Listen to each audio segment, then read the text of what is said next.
నిన్న పాకిస్తాన్ని ట్రంప్ ఒక సంకట పరిస్థితిలోకి నెట్టేశాడు. అయితే ఆ సంకట పరిస్థితి నుంచి పాకిస్తాన్ తప్పించుకుంది.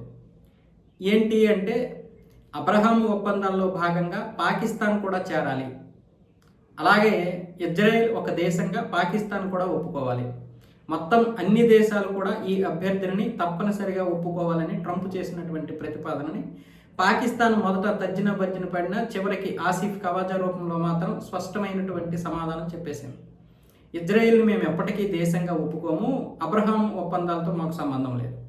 2020లో అమెరికా మధ్యవర్తిత్వంలో జరిగినటువంటి అబ్రహాం ఒప్పందాలు ఏంటి? అరబ్ దేశాలు, ఇజ్రాయెల్ ఈ రెండు కూడా ఒప్పందాలు చేసుకోవాలి, వాణిజ్య ఒప్పందాలు.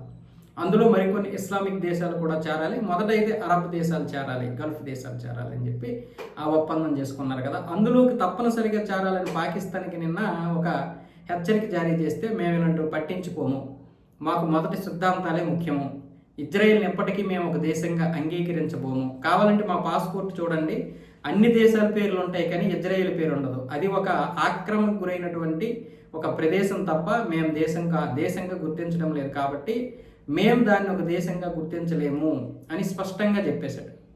అబ్రహాం ఒప్పందాలు ఒప్పుకుంటే ఇజ్రాయెల్ని గుర్తించినట్లు అవుతుంది. ఇజ్రాయెల్ని గుర్తించినట్లయితే మిగతా ఇస్లాం దేశాలన్నీ కూడా పాకిస్తాన్ రేపు ఎప్పుడైనా ఉమ్మూసేస్తాయి. అయితే ఇక్కడ ఇజ్రాయెల్కి వీళ్ళ అవసరం లేదు. ఇజ్రాయెల్కి పాకిస్తాన్ గుర్తింపు కావాలా వద్దా, ఎవరికి కావాలి? అసలు వీళ్ళని ఒక దేశంగానే చూడలేదు ఇజ్రాయెల్. పక్కన ఉన్నటువంటి దేశాలను కూడా అది చుచ్చుపోయిస్తుంది. ఈరోజు 57 దేశాలు ఉన్నా కూడా ఇజ్రాయెల్తో చివరికి ఒప్పందం చేసుకున్నాయి తప్ప ఎక్కడా కూడా దాన్ని నెగ్గలేకపోయాయి. మిగతా ఇస్లాం దేశాలు దాని మీద శత్రుత్వం పెంచుకున్నా ఏమీ చేయలేకపోతున్నాయి. ఈరోజు ఇరాన్ దాని మీద నాశనం చేయాలని ఏదేదో అణుబాంబులు తయారు చేయడానికి ఇన్ని ప్రయత్నాలు చేసినా చివరికి ఆ యురేనియం ఏదైతే ఉందో దాన్ని కూడా ఇప్పుడు ఇరాన్ వదులుకోవాల్సినటువంటి పరిస్థితికి వచ్చేసింది. అంటే పాకిస్తాన్ అని నేను తిట్టడం కాదు, కానీ పాకిస్తాన్ అవసరం ఇజ్రాయెల్కి ఏమి లేదు. అయితే ఇక్కడ పాకిస్తాన్ మనం మెచ్చుకోవాల్సింది ఏంటంటే ఆసిఫ్ కవాజా గారి మాటలు. ఆసిఫ్ కవాజా మాటలు ఏంటంటే స్పష్టంగా మేము మా సిద్ధాంతాలకు కట్టుబడి ఉన్నామని చెప్పేశాడు. మరి ఇది ఆసిఫ్ మునీర్ యొక్క తెలివితేటలా లేకపోతే షాబాజ్ షరీఫ్ యొక్క తెలివితేటలో తెలియదు. వీళ్ళైతే ముందుకు రాలేదు.